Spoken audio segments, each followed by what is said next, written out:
আমি এই প্রজেক্টের মাধ্যমে একটু জাপান ফিরে আসতে পারবো। এটা যদি আপনার উদ্দেশ্য থাকে এটা কিন্তু ভালো হয়। যেসব প্রজেক্ট নেন এই প্রজেক্ট নেওয়ার সময় একটু বাস্তবসম্মত হতে হবে। যে এই প্রজেক্টটা আমাদের জনগণের জন্য কতটা উপকারী। এটা আমার জন্য কতটুকু উপকারী এটা জানো না। আমি এই প্রজেক্টের মাধ্যমে একটু জাপান ফিরে আসতে পারবো। এটা যদি আপনার উদ্দেশ্য থাকে এটা কিন্তু ভালো হয়। বাট আমি জাপান যাবো, বাট জাপান থেকে আমি যে জিনিসটা নিয়ে আসবো এটা জনগণের কাজে লাগবে। আমি ওই জন্যই যাবো। ওইটাই হইতে হবে আপনার উদ্দেশ্য। আর যদি উদ্দেশ্য যে না জাপানও গেলাম ফ্যামিলি একটু ঘুরে আসতো সিঙ্গাপুর ঘুরে, এই উদ্দেশ্যের হলে কিন্তু আমাদের জন্য খুবই খারাপ। আর ভাই একটা অবশ্য সত্যি কথা বলতে দুইটাই আমাদের স্ট্যাটিস্টিক সবসময় রং।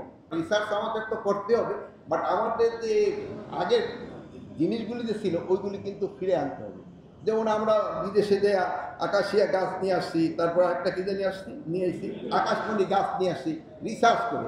এখন আবার এই যে সচিব মহোদয় এখন এই এখন আবার ডিস্ট্রয় করার জন্য এখন আবার আমাদের টাকা দিতে হয়। আমরা এরকম কোনো ফল আবার যেন না আনি যেটা আবার পরে আমাদের আবার ভাঙতে হবে যে আমাদের ফসলে কিন্তু নষ্ট করে দিতেছে এইগুলি। হ্যাঁ, এইগুলি দিয়ে যেমন মাছের ক্ষেত্রে দেখবেন না ওই যে ই মাগুর আসছিল না কি আফ্রিকান মাগুর, তারপরে ওই যে কি পিনা কি মাছ নিয়ে আসে এই